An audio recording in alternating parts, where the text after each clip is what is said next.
On this note, we are once again so privileged to be joined by Dr. Nazreen Nawaz, spokeswoman of Hezbollah Tahrir, London. Dr. Nawaz, welcome back to the program. Assalamu alaikum. Thank you for having me on your show. And Dr. Nawaz, those indeed are remarkable statements. My first question is, why has there been such political focus on the face veil in Europe, worn only by a fraction of women within their societies, when the continent and countries within it are facing major economic, political, and social problems? I think that's an extremely important question, and I think there are three reasons for this issue. I think the first reason is that Western politicians have been exploiting and also fueling this kind of anti-Islamic climate within Western countries over the last few years in order to try and get favor among some of the right-wing voters in their electorate. It's really to bag a few racist votes. You can see this very clearly. And like you said in your introduction, it really shows the kind of cutthroat nature of secular politics that is willing to whip up hysteria about religious minorities and their cultures in order to win a few votes. I think this is the first reason. The second reason, I think, is that politicians and governments have been using the whole veil debate in order to divert attention from their own economic problems and their own political crises caused by their own values, their own ideology. I mean, how convenient it is when Sarkozy, the President Sarkozy, was facing corruption charges in France and also trying to fight through unpopular pension reforms and economic cuts. How convenient it was that the nation was focusing anger on a piece of cloth rather than the economic fall down and the economic policies of their government. So I think this is the second reason that politicians have been using the veil to hide the cracks in their own liberal ideology, their own capitalist ideology. But I think the third reason, very importantly, is that these bans are really desperate actions by desperate governments trying to stem the rise of Muslim women living in the West, rejecting Western secular values. I mean, these are women who tasted the Western dream, tasted Western liberalism, but are rejecting it and increasingly turning to Islam as their spiritual, their social, and their political path in life. And I think these bans on hijab and niqab are really desperate attempts to try and stem this rise. Really shows politicians hiding behind women's clothing, really, rather than engaging in a very fruitful discussion on values, ways of life that can actually, achieve certain things in society, including the respect and dignity of women. Okay. And as you mentioned, politicians have suggested that the veil is a cause of social division, a symbol of the alienation of Muslim women, and an obstacle to integration of Muslims into Western societies. What are your views on this? I think it's insults and demonization of communities that causes division between non-Muslims and Muslims in the West. I mean, the constant link of Islamic practices, whether it's the beard, the hijab, the niqab, mosque, constant link of Islam to terrorism, radicalization, extremism. This is what causes suspicion and mistrust between communities, not a piece of cloth, not the hijab, or not the veil. I think when you treat minorities like second-class citizens, stripping them of basic rights, such as access to education, access to health care, limiting their freedom of movement in society, using public transport, all because of their religious dress codes, I think and alienates communities. I think thirdly also that we have cheap political attacks by politicians trying to win these votes. This is what increases racism within the society. I mean, these attacks against the niqab have inflamed tensions between communities in France and other countries, including the Netherlands, where we see that Wilder has formed an agreement with the local Christian Alliance, isn't it, in terms of banning the niqab as a condition for him entering into the alliance. I mean, this is using Muslim women as bargaining chips, using their rights as bargaining chips in order to secure seats in power. I mean, these kind of things are what fuel division between communities and increase racism generally within the society, not women's clothing. Well, about that word obstacle to integration of Muslims into Western societies, as far as you're concerned, do the Muslims really fail to integrate with the Western communities? I think this issue of integration has become confused with the issue of assimilation. Muslim women are very active within Western societies, including Britain, working as doctors, as lawyers, as engineers, as scientists, as teachers, being very fruitful within the society.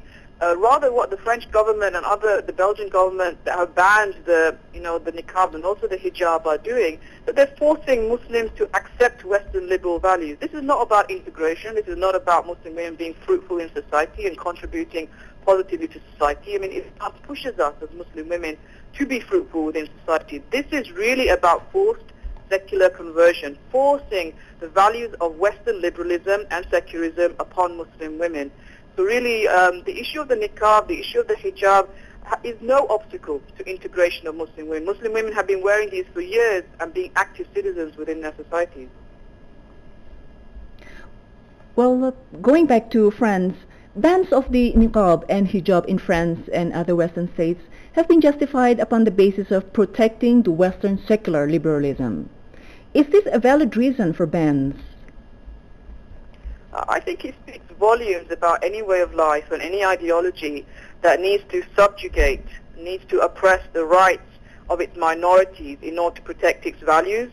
I think it really reflects the fragility of French secularism, an ideology that cannot protect itself other than protect its own values other than stripping Muslim women of their values. I mean, what kind of ideology should feel threatened by a few centimeters of cloth or a handful of harmless women?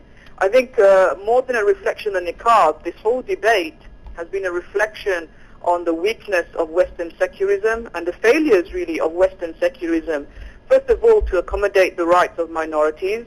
Secondly, really it's highlighted the double standards of ideas such as freedom and equality, which seem to be exclusive for those who follow the secular line rather than those who may disagree with the secular philosophy of life. And I think thirdly, it's failed to create harmony between communities where everyone feels respected, equal respect. I think most importantly also that bans reflect, I think, intellectual weakness. The idea that you have to force women through law rather than the force of argument to accept certain values reflects a certain intellectual weakness, I think, of the ideology.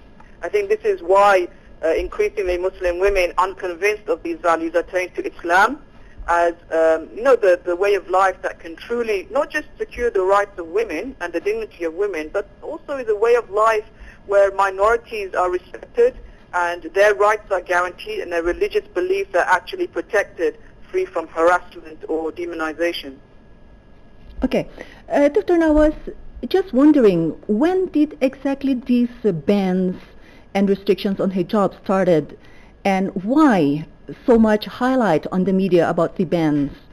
It started from France and then in UK. Now it is spread all across the European countries, and even some Muslim countries are following suit to these restrictions and bans. Why? Why is the reason behind that?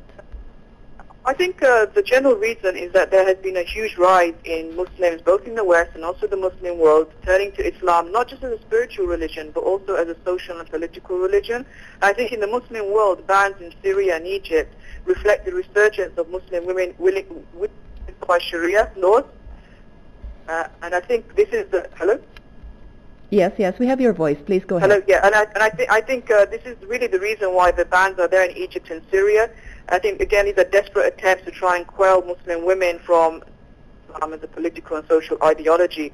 And frankly, it shows very clearly that it's only an Islamic government, an Islamic system, what we advocate, which is the Khilafah system, that can truly protect the rights of women and can protect their rights to wear the hijab with dignity under the full protection of the law. And increasingly, I think this is why Muslim women are rejecting these autocratic regimes in the Muslim world and really wishing to live in proper form, which is the Islamic system. I think one important point is that the West has, for decades, said that the dress code is the main cause of oppression of Muslim women. It's not really.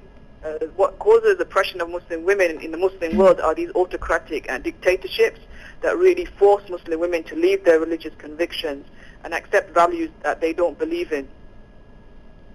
Okay, Dr. Nawaz, just wondering, after all these restrictions and bans on the hijab, or the veil. Do you think this propaganda will stop non-Muslim women from converting to Islam in the West and including U.S. countries?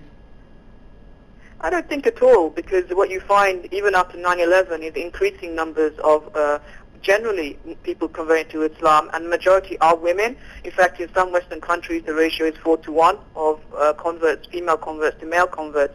And I think this is because when people understand and read Islam for themselves, they realize the position that women have within Islam in terms of dignity. I mean, take this example where they claim that the veil subjugates and the dress code of Islam subjugates the woman. And they ignore the fact that the sexual exploitation of women and the objectification of women under liberal values and capitalism has really devalued the woman and placed her as an object for male desire. That has enslaved her, not the dress code. I think when women understand how Islam prohibits the exploitation of women, prohibits the objectification of women, ensures that her dignity is viewed as sacred at all times, and sees her role within society as being active, but at the same time protects her honor and her dignity. I think this is what captures the hearts and the minds of many women in the West who feel subjugated and feel oppressed and feel, devalued and dehumanized by the increasing sexualization and objectification of women in the West. So this is really, I don't think this is a barrier at all. In fact, I think the issue of attacking Islam and attacking the dress code is turning against them, because many non-Muslim women are increasingly interested in having discussions and debates on Islam. Well, some claim that women are forced to wear the veil and therefore bans are needed to protect the freedom of choice and equality for women, for Muslim women that is. Now, what's your take on this, and your organization, the Hizb ut-Tahrir as a whole, what's your take on this matter?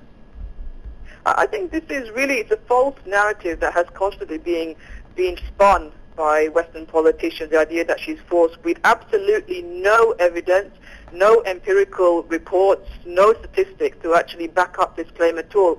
In fact, the evidence and reports that are out there show the converse. One of the reports that was done called What Muslim Women Want in the Muslim World, done by the Gallup organization, when women were asked a very open question what they resent most about their societies, there were no respondents that said the veil or the hijab or the jilbab. In fact, what they said was the political and economic corruption of their states. And there have been surveys done here in Britain also by the Islamic Human Rights Commission, where Muslim women were surveyed wearing a hijab, and the respondents said that this is part of their identity as Muslims. The Muslim women are not forced to cover in this way at all. In fact, it's actually bans of these dress codes that are forcing Muslim women to dress in certain ways. This is true subjugation, and I think this is true imprisonment. There are claims that the dress code imprisons Muslim women into their homes. No, it doesn't. It's actually bans and prejudice against the dress code that forces Muslim women to stay in their homes rather than be able to be active citizens within their society while wearing their religious dress codes, which are part of their Islamic identity and part of who they are as Muslims. Dr. Nawaz, many Western politicians claim that the veil subjugates and devalues the woman. And what's your take on this? I think if you look at what these bans have done, it's actually the bans that have subjugated Muslim women. I mean, they have treated Muslim women in true authoritarian fashion, forcing them to actually leave their religious convictions in exchange for basic human rights, their access to education, access to healthcare, access to even entering the streets, public streets and transport, cutting women off their jobs. This is true subjugation. They have pushed Muslim women into second-class status. Islam hasn't done this, and the dress code does not do this, but rather is these kind of racist, divisive and discriminative laws of Western governments that have achieved this. And I think really it shows very desperate attempts by Western governments that have failed to intellectually convince Muslim women of their way of life. And as to subjugation of women, like I discussed before, what subjugates women generally and what enslaves women generally is the objectification and the sexualization of women. And I think this idea that this whole debate is about women's rights is completely false. if French politicians wanted to be torchbearers and wanted to be saviors of women's rights, then why not set up commissions to address the thousands of women that face domestic violence in France, or rape in France, or the dignity that's hurt through the sex industry in France. But this debate has nothing to do with women's rights. It actually has nothing to do with community cohesion, and it has a lot to do with trying to force values upon Muslim women which they do not believe in, and trying to stem the resurgence and the increase in the support of Islam in the West and also in the Muslim world. Okay, thank you so much for joining us today, Dr. Nazreen Nawaz, and it was a pleasure talking to you.